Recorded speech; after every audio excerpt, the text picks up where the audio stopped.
बिस्मिल्लाहिर्रहमानिर्रहीम, अस्सलामु अलैकुम। लाखों करोड़ों दुरूदो सलाम मोहम्मद मुस्तफ़ा सल्लल्लाहु अलैहि वसल्लम और आले मोहम्मद पर।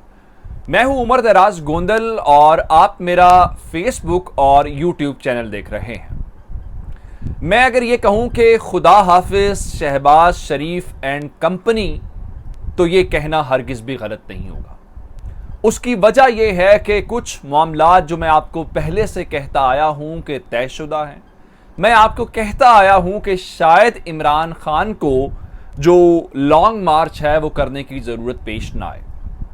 जब मुल्तान के अंदर इमरान खान ने लॉन्ग मार्च का ऐलान तारीख का नहीं दिया था, तो मैंने आपको उसी वक्त बता दिया था कि सूरत हाल क्या है। और मैंने आपको बताया था कि नवाज शरीफ और उनकी हुकूमत फौज को ब्लैकमेल कर रहे हैं। किस बात के ऊपर? कि हमारा साथ दो, हमें टेन्योर पूरा करने दो, अदरवाइज पैसे आईएमएफ आपको नहीं देगा। अब ये इंतजार कर रहे थे 25 का। अगर 25 को पैसे मिल गए तो मजीद दबाव डालेंगे, ना मिले तो हम कहेंगे देखिए जी हम तो जा रहे हैं। तो अब उसके अलावा फिर हम इलेक्शन में चले जाएंगे। लेकिन मामला थोड़ा सा गड़बड़ हो गया है। पहली खबर दे दूं, पाकिस्तान पीपल्स पार्टी ने हुकूमत छोड़ने वाली लाइन लेना शुरू कर दी है। ये बड़ी खबर है। अब इससे भी बड़ी खबर दूं, निगरान वजीर आजम और निगरान काबीना सामने आ गई है। इसका दावा किसने किया है, कौन से नाम है, फाइनल किसने किए हैं, यह पहली खबर है। दूसरी खबर, क्या इसके लिए फौज और सुप्रीम कोर्ट ऑन पेज हैं? क्या उन्होंने भी मंजूरी दे दी है कि ठीक है ये टेक्नोक्रेट्स का सेटअप ले आए? ये दूसरी बड़ी खबर है। और फिर तीसरी बड़ी खबर यह है कि क्या तहरीके इंसाफ जो है वो इस सेटअप को मानने के ऊपर तैयार हो गई है। ये तमाम तफसीलात आपको इस वीडियो के अंदर मिलेंगी। लेकिन अगर आपने अभी तक चैनल सब्सक्राइब नहीं किया और आप चाहते हैं कि आपको मुस्तनद और बर वक्त खबरें मिलती रहें, तो हमारा चैनल सब्सक्राइब कर लीजिए, बेल आइकन के ऊपर क्लिक कर लीजिए, ताकि हमारी आइंदा आने वाली वीडियोस बर वक्त आप तक पहुंचते रहे। अब मैं जब ये कह रहा हूं कि जनाब खुदा हाफिज, तो मेरे पास कुछ खबरें हैं। इसलिए कह रहा हूं कि मामला अमली तौर पे ख़त्म हो गया है। कल जब शहबाज शरीफ साहब ने PKLI के अंदर प्रेस कॉन्फ्रेंस की थी, तो मैंने आपसे कहा था कि आप बॉडी लैंग्वेज देख लें। ये रुखसती के वक्त जब जज्बात में आप बहरे होते हैं, तो बिल्कुल वैसी ही प्रेस कॉन्फ्रेंस थी। अब इनका ख्याल था कि मामला 25 तक लेके जाएंगे। इमरान खान 25 तक इंतज़ार नहीं करना चाहते। और मैंने आपको कुछ गारंटीज की बात की थी, कुछ कम्युनिकेशंस की बात की थी। फैसल वावडा ने भी ट्वीट की थी कि खान साहब को गारंटी दे दी गई है और कुछ कम्युनिकेशंस हुई हैं, कहीं ना कहीं को बातचीत हुई है। लेकिन अब ये 25 तक वेट करना चाहते थे, लेकिन इनका ख्याल अगर ये 25 तक वेट कर भी लें एक लम्हे के लिए, यानी 2 दिन और वेट कर भी लें, तो इमरान खान ने 25 को वहां पहुंच जाना है। और अगर एक लम्हे के लिए फर्ज कर लें कि इनको 25 को IMF पैसे नहीं देता, तो ये असेंबलियां तहलील करेंगे, इसके अलावा कोई ऑप्शन नहीं है।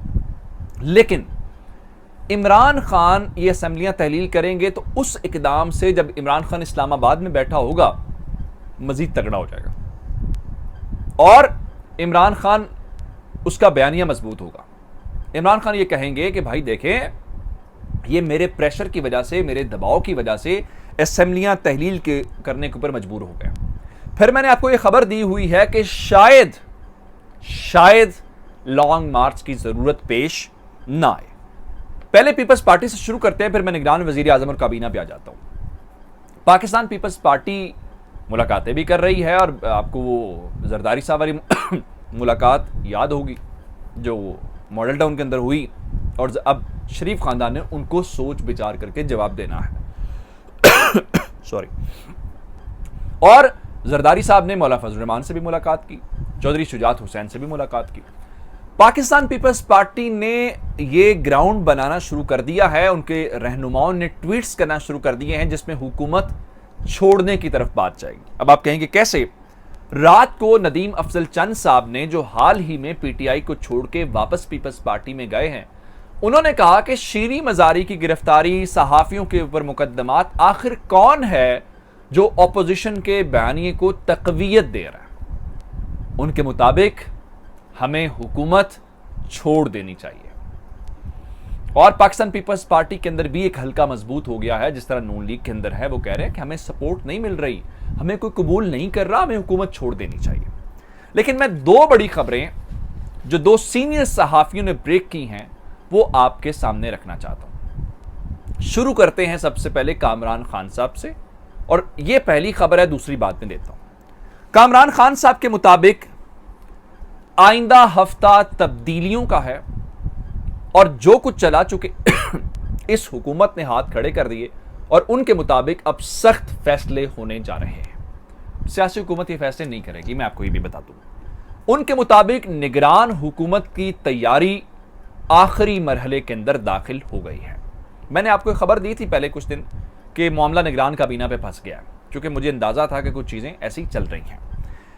अब उन्होंने कहा है कि टेक्नोक्रेट्स की गवर्नमेंट होगी, एक मुख्तसर सी कैबिनेट होगी, और उनके मुताबिक मईशत के जो माहिरीन हैं ये IMF के साथ बातचीत भी कर लेंगे, ये सब्सिडीज का मामला भी देख लेंगे, सारी चीजें देख लेंगे जिस पे नून लीग डरा रही थी इस्टेब्लिशमेंट को। अब उनके मुताबिक अब्दुल हफीज शेख और उन्होंने रजा बाकर का नाम जो है वो नॉमिनेट किया है, या उन्होंने प्रेडिक्ट किया है कामरान खान साहब ने। लेकिन जो उन्होंने असल खबर दी है वो ये है कि ये जो निगरान सेटअप आ रहा है उस निगरान सेटअप को लेके फौज और सुप्रीम कोर्ट की हिमायत मुकम्मल तौर पे हासिल होगी। ये असल मामला है। अगर ये दोनों स्टेक होल्डर्स ऑन पेज हैं तो इसका मतलब ये है कि चीजें, और फिर तीसरा ऑन पेज वाली खबर दे देता हूं आपको, तो इसका मतलब यह है कि चीजें फाइनल फेज के अंदर दाखिल हो गई हैं और शहबाज शरीफ हुकूमत जो है वो अमली तौर पे अब जाती हुई दिखाई दे रही है। और अगर शहबाज शरीफ हुकूमत जारी है तो उसका मतलब यह है कि इमरान खान ने नामुमकिन को मुमकिन कर दिखाया है। उसकी वजह क्या है? तहरीक इंसाफ बड़ी सादा बात कर रही थी कि इलेक्शन का ऐलान करें, इस हुकूमत को फौरी तौर पे घर भेजें, बाकी बातें बाद में होंगी, उसके बाद मामला देखेंगे। अब आते हैं दूसरी खबर की तरफ। दूसरी खबर यह है, नसीम ज़हरा साहिबा जो हैं, सीनियर सहाफ़ी हैं, उन्होंने ये खबर दी है और उनके मुताबिक इस्लामाबाद के अंदर ताकत का एक और बहुत बड़ा मरकज है। GHQ नहीं, एक और है। अब आप समझदार हैं, मैं इतना ही कह सकता हूं। उनके मुताबिक वहां पे 2 मीटिंग्स हुई हैं और उन 2 मीटिंग्स के अंदर कमोबेश वही बात जो कामरान खान साहब बता रहे थे। उनके मुताबिक 2 मीटिंग्स हुई हैं, वहां पे मुख्तलिफ टेक्नोक्रेट्स जो माहिरीने मईशत हैं उनको बुलाया गया है और उनके साथ मामलात फाइनलाइज किए गए हैं। उनको कहा गया है कि सब एक पेज के ऊपर होंगे, इसके ऊपर कोई इख्तलाफ नहीं करेगा और जो फैसले होंगे उसको सब अडॉप्ट करेंगे, सब फॉलो करेंगे और यही पब्लिक नैरेटिव बनाया जाएगा। उसमें कौन? रजा बाकिर का नाम कामरान खान साहब ने भी लिया, नसीम ज़हरा साहबा भी ले रही हैं, अब्दुल हफीज शेख, इनका नाम कामरान खान साहब ने भी लिया और नसीम ज़हरा साहबा भी। ये दोनों नाम हैं। और खबरें दो जरा, वो बड़ी मीटिंग में और 2 लोग कौन से शरीक थे? शौकत तरीन शामिल थे। शौकत तरीन कौन थे? इमरान खान के वजीर खजाना जो अभी हुकूमत खत्म हुई है। चौथी शख्सियत सुनिए जरा, मिफ्ता इस्माइल, मौजूदा हुकूमत के वजीर खजाना। ये भी ताकत के उस मरकज के अंदर, उस मीटिंग के अंदर शरीक थे, जिसका मतलब ये है कि तहरीक इंसाफ भी शामिल है, पीपल्स पार्टी, हफीज शेख और तहरीक इंसाफ वो भी शामिल हैं और मिफ्ता इस्माइल भी शामिल है। एक और साबिक गवर्नर स्टेट बैंक मौजूद थे।